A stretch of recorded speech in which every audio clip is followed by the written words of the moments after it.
Yankee T News coming to you from the world-famous Parkway Diner in Stamford, Connecticut on this Monday, July 1st, the year of our Lord 2024. Now, as some of you may know, this is already the first day of Bannon's prison sentence in the Danbury Federal Prison.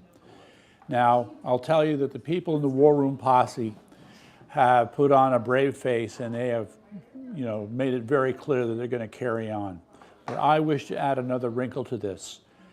This is a call to everybody who will ever listen to this, who's ever in this, who hears my voice. Every person in every state has a responsibility to show their support for the War Room. And tonight I'm announcing the formation of the Connecticut War Room, okay? And I hope you see this, Steve. So this is just a starting banner. We're working on the logo. There's going to be a Connecticut War Room. You can bet on it. And to it, I cannot resist a little historical reference. David McCullough wrote a book, 1776, and in it he describes the Connecticut militia and their encounter with some other folks, to which the gentleman representing the Connecticut militia said, "We're a motley crew, sir, but we're ready to fight." So yeah. Now, so speaking of fighting, Steve Bannon was also interviewed by Megyn Kelly a few days ago. Now, I have my issues with Ms. Kelly, but she made an incredibly profound and important point right off the bat. Steve didn't dwell on it very much, but I'm asking the audience to dwell on it.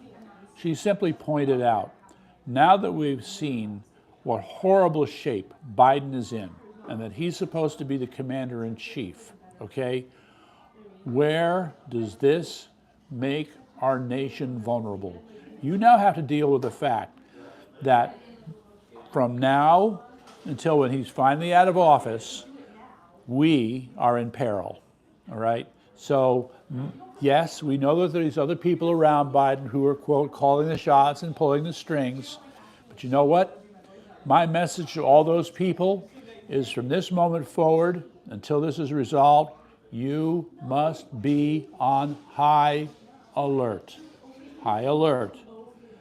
People are going to take advantage of us because all this does is add the level of indecisiveness, adds dithering to our ability to make decisions, and it's just going to give people who move quickly a big opportunity.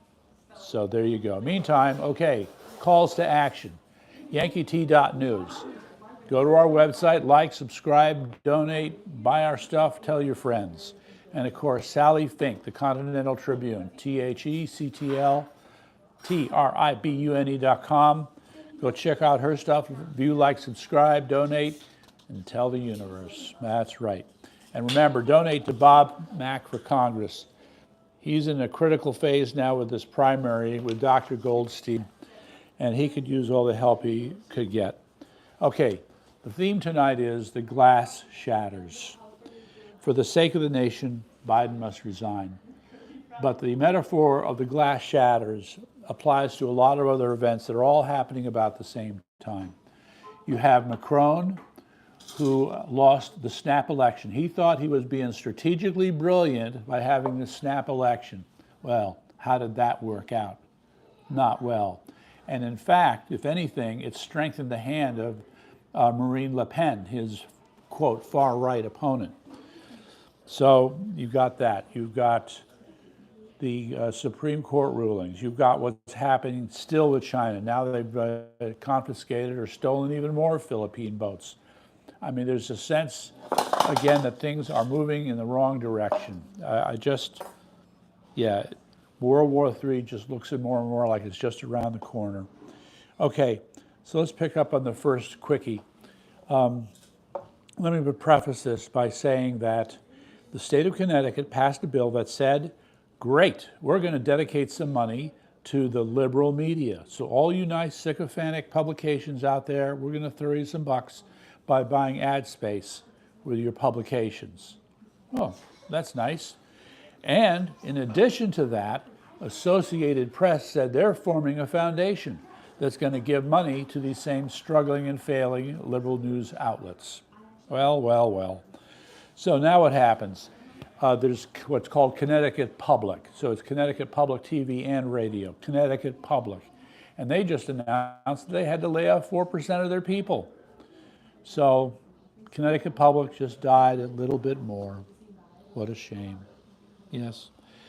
Now, a piece of good news, only because I'm a biology kind of guy, which I find interesting, is that there's a oyster farm. Here's the surprise. I didn't know this. Did you know that Connecticut makes $30 million a year selling oysters? Okay, so we have a strong aquaculture thing going on here in Connecticut. So there's a laboratory in MILFORD that's, I guess, connected with the National Oceanic and Atmospheric Administration. And so they recently announced, I'll call it a minor breakthrough in a better way to grow oysters. And it's expected to help the farmers, oyster farmers, make more money. I thought that's kind of cool, so you get to check it out. But now let's go on to the next one. You know, as if there wasn't enough problems, here we go with Bridgeport again. The Bridgeport stink continues with election fraud. It continues. So another case has been unsealed. I think this one is for 2024. It's about damn time they got around to it. But the important thing here for you to consider is that this involves people blatantly breaking the law in a classic Democrat fashion, which is to knock on the person's door and say, oh, I believe you received an absentee ballot. I can pick it up for you and deliver it. No, no, no, that's against the law. But somebody got caught doing it. Now, ain't that a shame? At what point does the state intervene in some meaningful and significant way to clean up crap holes like Bridgeport? I would love to know. I would love to know. And speaking of crap holes, okay, my title for this one is Classless Communist Departs as Door Waxer in the Ass. Okay? So that would be, yeah, here we go. Where did she go? Robin Porter, a representative from New Haven. So she put in a rather, I don't know, bitter. How's that? She made a speech that was a rather bitter goodbye speech to the legislature. The title that Mr. Pasiokas wanted to use is Representative Robin Porter offers a caustic goodbye to House leadership. So, you know, you have to read between the lines in this article. There's clearly something wrong. I don't know if Robin Porter had a falling out with the Democrat leadership in the legislature, but it was enough for her to say, I'm gone, and it was enough for her to get up and to say some nasty things as she walked out the door. So check it out. Also, I didn't get into the good stuff here with Biden. All right, so I grabbed 3 articles here that I thought were interesting. First of all, you know, we have our resident communist journalist. That would be Dan Haar. You see him in The Advocate and other places. So the title is very misleading. Debate with Trump proved Biden must exit the race. Connecticut polls can help by prodding. Well, now wait a second. Can? Well, maybe they're not. How does that sound? I think part of it is, as he points out, a number of the Connecticut Democrat politicians are, well, rather old themselves, like Rosa DeLauro, okay, and Blumenthal, oh my goodness. So they're not doing it. Now, so in the meantime, Dan Haar can't resist. He's got to do the same cheap, stupid pot shots at Trump. We won't go into him, but there he goes, dummy. And I think the part that's really amazing, this is an example of when somebody decides they're going to be an apologist and do a bad job of it. So here you had him claiming some of us saw this coming. So he referred to a Democrat from Colorado named Mr. Hickenlooper, Senator Hickenlooper, who on a private visit to Wesleyan University had suggested that maybe Biden should go. You know, as we know, hindsight wisdom is always 20/20. And I just love how you pull these things up because if it had been otherwise, it never would have been mentioned. That much we know, okay? Now, the other part that's interesting, so Darren Beatty of the Revolver.news gives a pretty good analysis here, and I highly recommend you check it out. I think that the take home, there's two parts here. The media is responsible for having continued to downplay his cognitive decline, okay? And so you had a lot of people, including Democrat donors, who were believing their own BS, thanks to the media lying and lying and lying. And as a result, now they're stuck. That's right, now they're stuck. That's just too bad. And, you know, just one last thing here.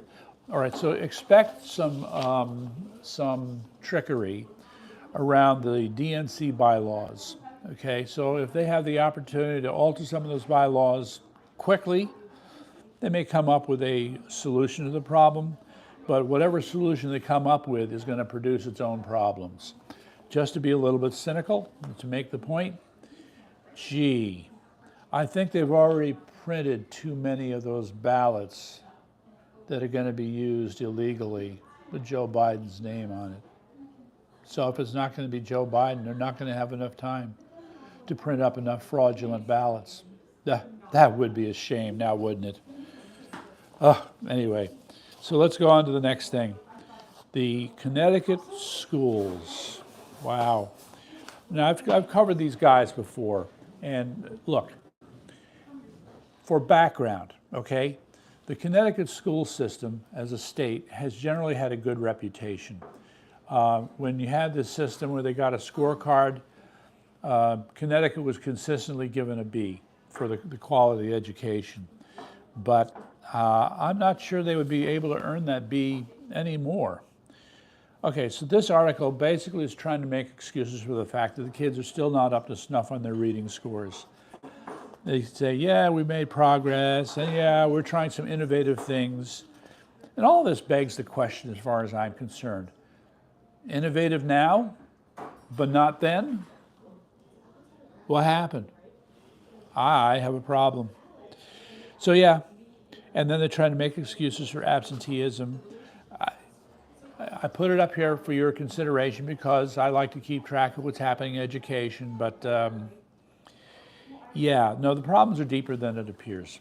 They are much deeper than they appear. Now, I need to bring your attention to something. You got to look it up. Here, I'm going to stick this right into the camera here. So, MBridge, okay? It's a blockchain-based system that is being used by the BRICS countries in order to challenge the US dollar in international trade settlements. I don't know how good it is. All right, but this is what they're pushing right now. So as a project, that tells me they haven't really implemented it or deployed it. And I hasten to add, by the way, with all the talk that's been going on about BRICS and coming up with alternatives to the dollar, it turns out, surprisingly, ladies and gentlemen, the dollar still is the major international currency. I believe it's something like 80% or more of all international trade is still settled in the US dollar. There's a small portion that's settled in the yuan, and then a couple other things. So the sense that the dollar is being challenged, well, at least not yet, okay? But be aware of this MBridge thing, do your homework on it, and we get to discuss it later. Now, as a part of this same problem, I'll just read the title. Nike stock has worst day on record, wiping out $28 billion in value. Now, I bring up Nike for one reason. If there's any company that has refused to let go of being involved in China, it's Nike.